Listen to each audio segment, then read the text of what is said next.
Thank you, Sarah Reynolds from the California delegation. I reserve my remaining time to my summation. That is your right. Thank you. Well, thanks for having me, and thanks for being patient for all the amendments. There are lots of different kinds of pilots. There are Navy pilots, Air Force pilots, Marine Corps pilots, Southwest Airlines pilots, and there are crop duster pilots. A Southwest pilot is required to know how to turn on the fasten seatbelt light, but they aren't required to drop pesticide like a crop duster pilot does. The Navy pilot needs to know how to land on a carrier, and an Air Force pilot needs to know how to get off a runway. Yes, I am aware that there are certain things that some pilots need to know how to do and that others don't. But the one thing that all of these pilots have in common is that they need to know how to get a plane off of the ground. To put it another way, you have to know how to crawl before you can walk. You have to have training wheels before you can ride a two-wheeler. And you have to know how to get an airplane off the ground before you can shoot one down. I hope I've cleared up some confusion. The United States government is wasting billions of dollars on undergraduate military flight officer training. Each branch of the military has its own air unit which serves different aviatory roles. Each of the pilots who enters these roles must complete undergraduate military flight officer training before being able to specialize for any aircraft or any operation in any branch of the military. Every branch of the military gets a flight training syllabus from the Department of Defense. However, the instruction costs are significantly lower when taught in the Air Force. According to the United States General Accounting Office from the House of Representatives Committee on Armed Services and Subcommittee on Military Personnel report of 2004, the Navy even spends up to $3 million per pilot for this training. On the other hand, the Air Force only spends around $1 million for this training. This is due to a system that has been tested over and over again for cost effectiveness and efficiency. The Navy even contracted Boeing in 2010 for $18 million to revamp this training system. That's right, for every one pilot trained by the Navy, the Air Force can train about 3. This proposal makes it so that all of this undergraduate military flight officer training is taught by the Air Force. In fact, this is already being done at 2 Air Force bases, Randolph Air Force Base in Texas and Vance Air Force Base in Oklahoma. To make this happen throughout the military, all we need to do is shuffle our resources, just as we have done there. This accomplishes the 2 most important things that the military needs. It needs more money, and it needs more pilots to protect our country. So let's let the people who do it right do it more. Thank you, and I yield my time to my summation. Chair Torino, Family of Alabama. I would first like to point out that according to the Air Education and Training Command, a section of the Air Force, all of the current programs that train pilots from other branches require certain qualifications to be met before those pilots are allowed into this program. But I agree. Every branch of the United States military should be as efficient as possible. However, this proposal will limit the efficiency of the U.S. Air Force. If the Navy and Coast Guard are experiencing delays in training due to backlogging, as it states in the justification section of the author's proposal, then by sending those pilots to train with the Air Force, those branches will only be sending the backlogging to another branch.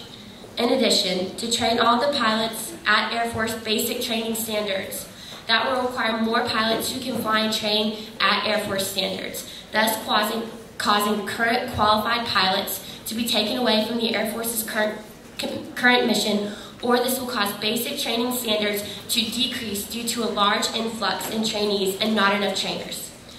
It would be logistically more feasible and more effective for the other military branches to merely model their basic training programs after the Air Force's, rather than to mandate the Air Force to train every pilot from every service, thus making the Air Force and its superior basic training susceptible to backlogging and the inefficiencies of the other services.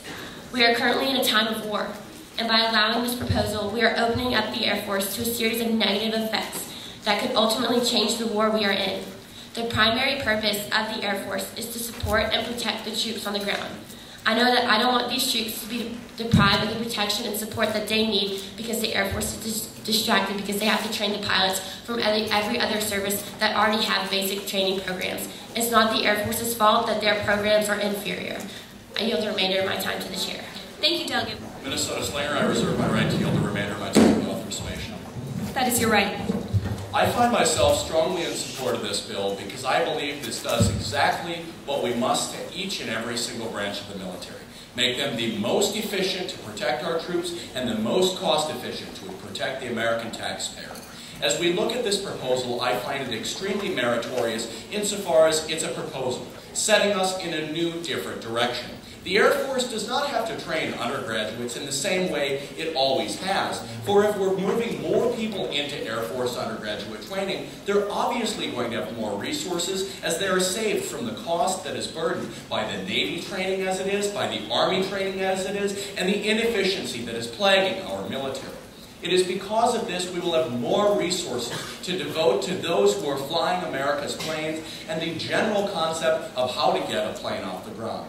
And if we can direct them to the Air Force and give the Air Force, the essential agency that has had the best ability to train pilots, the primary duty of training these pilots, it will create their graduate education all the better. If we could send everybody to Princeton undergraduate education and then find a great program to specialize in what they want to do, why wouldn't we? It's the same concept with the military. We're creating more efficiency, more opportunity, and more ability for America to have a stronger military.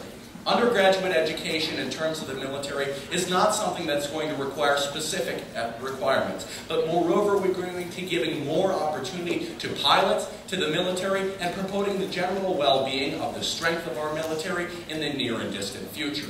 There are few to no cons to this proposal. It is solid, well-written, and I strongly urge its passage and yield the remainder of my time to Dr. Singh. Thank you, Madam Chair. John Fromella of the Wisconsin delegation. I reserve my right to yield to Delegate Bradford of Wisconsin. That is your right. First of all, let me emphasize that the United States military is one of the best in the world. And it has evolved through many, many wars to become as efficient as possible. By allowing it to change after, around wars, and not from the bureaucracy deciding what it should do, we will be much better off during times of wars to meet their needs. And let me emphasize that from the very beginning of their training, especially in boot camp, each and every branch of soldiers are trained specifically for the duties. By streamlining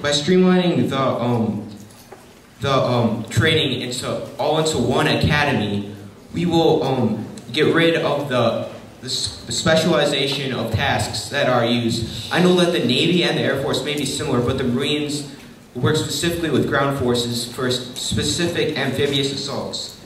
And I encourage the revampization of the military to come from within the military and not from without, so that it can look better and be less confusing to laymen. And with that, I yield the rest of my time to Delegate Bradford of Wisconsin. Thank you, Madam Chair. Gerard Bradford, Wisconsin. Maybe I don't understand this proposal correct, but from what I'm hearing, if different pilots who have specifically, they have the same job but in specific areas and they make different salaries, then it does matter if they get paid the same amount of money, because if they don't get paid the same amount of money, that means whatever education they receive was higher, or they had to have a better education in order to receive that job. And I mean, we don't make someone with an associate's degree make them go for their doctorate simply because, for one, they may not be smart enough, two, they might not want to. Delegate, your time's elapsed. Remainder of my time to that is North Minnesota. Please introduce yourself. Roland Minnesota. That is in order. I see no dilemma in passing this proposal because it requires no extra funding, and by combining it would cause the training to be more efficient. I also believe we want the best training, and I believe this is a place that they can get it. And just to clarify, it would be the basic training, which is already the same in each of the branches. Then they can go on to another branch and specialize in whatever they need. I yield my time to Espinosa, Minnesota. Espinosa, Minnesota. Thank you, Madam Chair. I would like to clarify some things. The Navy costs more money because due to backup system, so it's taking more time, which costs more money, and that's why the Air Force is a lot cheaper. It's more efficient, more teachers, better training. And I don't see why this is not already in effect. So why don't we just pass this now? I yield my time to the chair. Thank you, Delegate.